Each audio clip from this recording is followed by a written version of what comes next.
Bismillahirrahmanirrahim.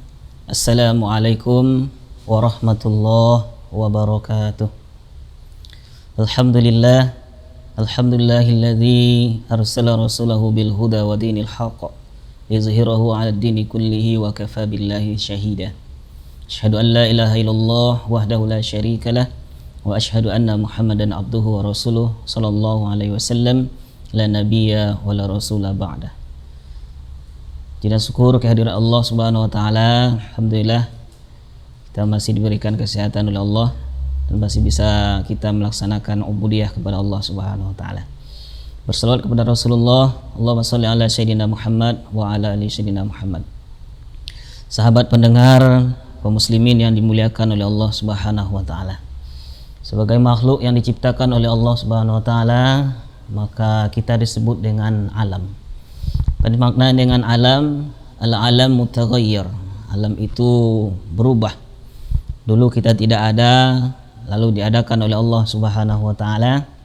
Kita melewati beberapa fase. Mulai dari masuk dalam fase alam ruh, kemudian kita dipindahkan oleh Allah Subhanahu wa taala ke rahim ibu kita. Kemudian kita dilahirkan oleh Allah Subhanahu wa taala ke dunia yang fana ini. Lalu kita menjalani proses dari kita bayi, kemudian kita jadi anak-anak, dan kita jadi remaja, kemudian kita dewasa, tua, dan akhirnya akan kembali kepada Allah Subhanahu wa taala.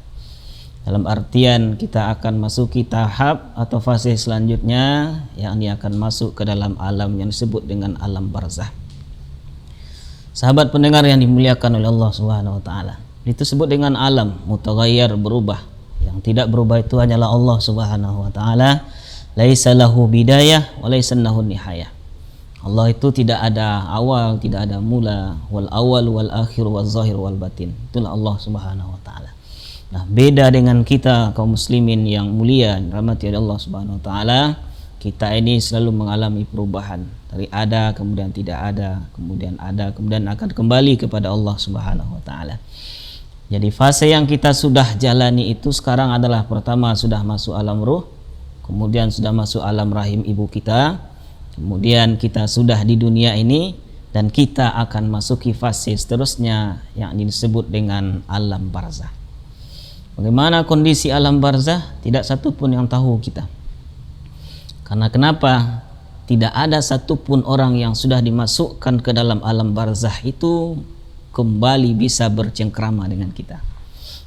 Tidak ada satupun di antara sahabat kita, kawan kita, ayah kita, saudara kita yang sudah mati lalu kita masukkan ke alam barzah, dia kembali kemudian bisa bercengkrama, bisa berdialog dengan kita.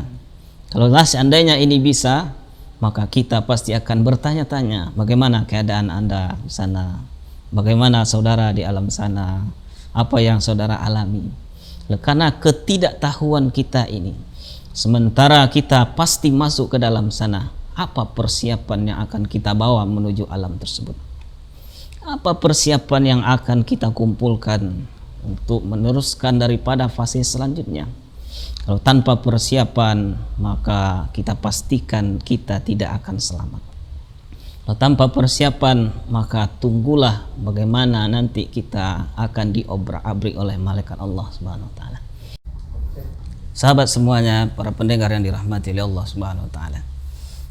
Jadi kalau kita baca dalam kitab Daqaiqul Akhbar itu, innal qabra yunadi fi yawmin wa lailatin khamsa marrat, sungguhnya kubur itu memberikan pesan kepada kita. Tidak hanya sekali yang diberikan pesan, tidak dua kali pesan diberikan kepada kita. Di dalam sehari semalam itu kubur berpesan kepada kita khamsa marrat. 5 kali kubur berpesan kepada kita, sahabat pendengar yang dirahmati oleh Allah Subhanahu wa taala. Yang pertama kata kubur, ana baitul wahdah. Saya, kata kubur, hanyalah rumah yang sempit, satu rumah.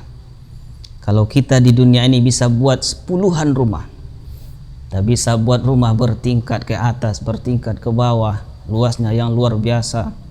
Tapi kalau kita sudah dimatikan oleh Allah Subhanahu wa taala, maka yang kita tempati hanyalah satu rumah kecil kita saja. Baitul wahdah, rumah yang sangat kecil, yang sangat sempit.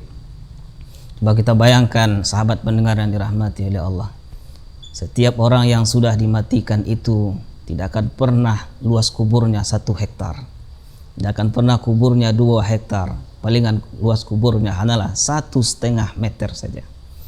Bagaimana pengapnya di dalam, bagaimana sempitnya di dalam, terbayangkah oleh kita? Itulah yang akan kita tempati.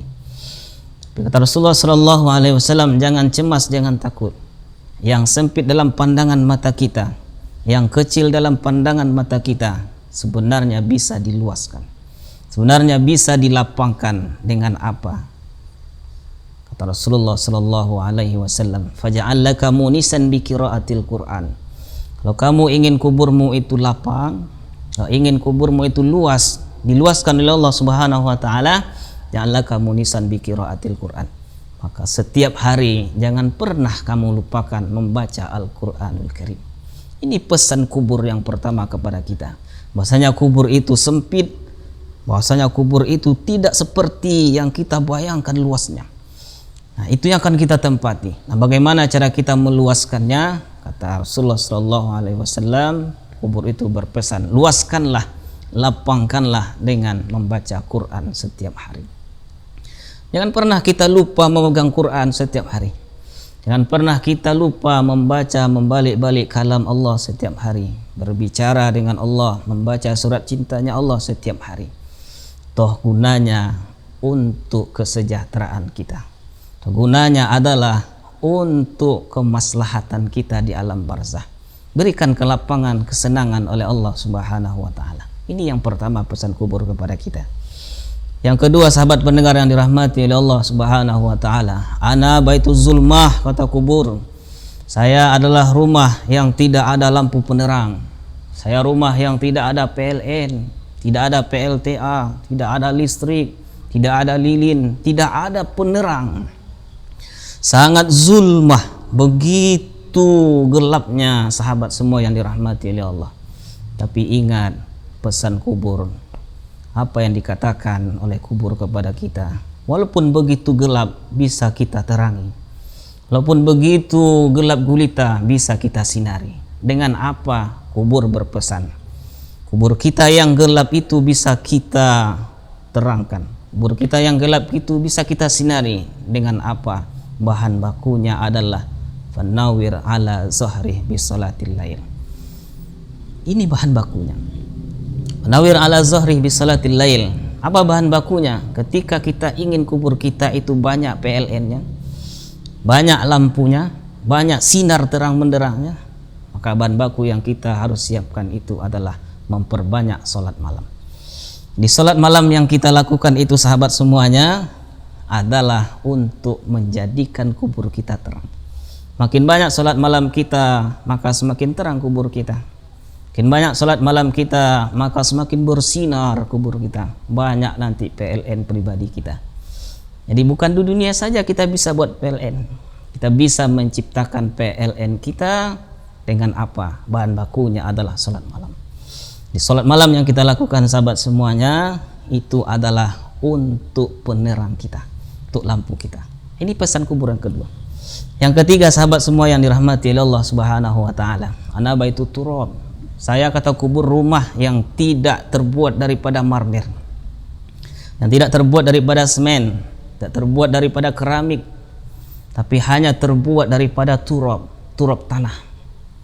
Coba bayangkan kita tidur di dalam tanah, bayangkan kita dihimpit oleh tanah, kita begitu bergelimang dengan tanah, bau-bau tanah. Tapi jangan ragu, jangan khawatir, kata Rasulullah SAW, kubur telah berpesan, walaupun kita tanah, tapi fahmilil firas, bawalah kasur, bawalah spring bed yang empuk, bawalah tikar yang begitu nyaman. Nah, apa tikar kita, sahabat semuanya? itulah amalan solihah. Beramal soleh kita mengharap ridha daripada Allah Subhanahu wa taala. Apapun yang kita lakukan, semua aktivitas kita yang kita kerjakan, kalau kita niatkan untuk mencari ridha Allah, jadi amal soleh. Memasak kita cari ridha Allah, jadi amal soleh. Membuang duri di jalanan niat untuk ridha Allah, jadi amal soleh. Sekecil apapun usaha kita, sekecil apapun aktivitas kita, kalau diniatkan untuk Allah Subhanahu wa taala, semua jadi amal soleh. Ketika kita banyak niatkan pekerjaan kita karena Allah Subhanahu wa taala, amal soleh yang kita bawa ini menjadi nanti firas kita, menjadi kasur empuk kita, menjadi nanti tikar bagi kita, sehingga kita tidak lagi tidur begitu dalam keadaan yang sangat mengerikan. Ini yang dipesankan kubur kepada kita, sahabat semuanya yang dirahmati oleh Allah Subhanahu wa taala. Selanjutnya sahabat yang mulia, kubur juga berpesan kepada kita, ana baitu su'al munkar wa nakir. Saya adalah rumah yang senantiasa banyak sekali pertanyaan daripada malaikat Allah, terutama munkar dan nakir. Bisa kita menjawab pertanyaan ini apabila kita wa'aksir ala zahri qaulan la ilaha illallah. Apabila kita banyak mengucapkan kalimat la ilaha illallah, maka insya Allah mudah kita menjawab pertanyaan daripada malaikat Allah ini. Tapi kalau jarang kita mengucapkan kalimat la ilaha illallah, maka jangan harap pertanyaan malaikat bisa kita jawab dengan mudah. Jangan harap pertanyaan malaikat munkar dan nakir itu mudah kita jawab. Tapi kalau kita gemar berzikir la ilaha illallah, maka zikir la ilaha illallah itu yang akan memberikan kemudahan nanti kepada kita. Terakhir sahabat semua yang dirahmati oleh Allah Subhanahu wa taala, kubur itu berpesan yang kelima kepada kita semuanya. Apa kata kubur? Saya ini adalah rumah yang mamlu, yang senantiasa dipenuhi oleh kalajengking, ular berbisa, makhluk-makhluk Allah yang punya bisa, yang akan menerkam kita, yang akan menggigit kita, yang akan nanti menganiaya kita. Ketika kita ingin terlepas daripada siksaan ini, kita ingin terlepas daripada bahayanya bisa ular, bahayanya kalajengking, maka kata Rasulullah SAW, sebenarnya kubur telah berpesan kepada kita, fahmilit tiriki, maka bawalah cambuk. Jika cambuk yang kita bawa itu, kata Rasulullah SAW, bismillahirrahmanirrahim. Jadi untuk mengusir daripada kalajengking berbisa, untuk mengusir ular berbisa itu sahabat yang mulia, cambuk yang bisa mengusirnya adalah bismillahirrahmanirrahim. Jadi bismillahirrahmanirrahim yang kita baca itu kaum muslimin, sahabat pendengar yang dirahmati oleh Allah, itulah nanti yang akan menjadi cambuk pengusir makhluk Allah yang sangat berbisa. Kebanyak kita mengucapkan bismillahirrahmanirrahim. Setiap memulai aktivitas baca bismillahirrahmanirrahim. Apapun pekerjaan baik kita mulai dengan bismillahirrahmanirrahim. Segala aktivitas ibda bikira bismillahirrahmanirrahim. Kita mulai dengan bismillahirrahmanirrahim. Bukan hanya keberkahan diberikan oleh Allah Subhanahu wa taala kepada kita, sahabat yang mulia, tapi bismillah yang kita baca itu akan menjadi nanti cambuk pengusir daripada makhluk Allah yang berbisa.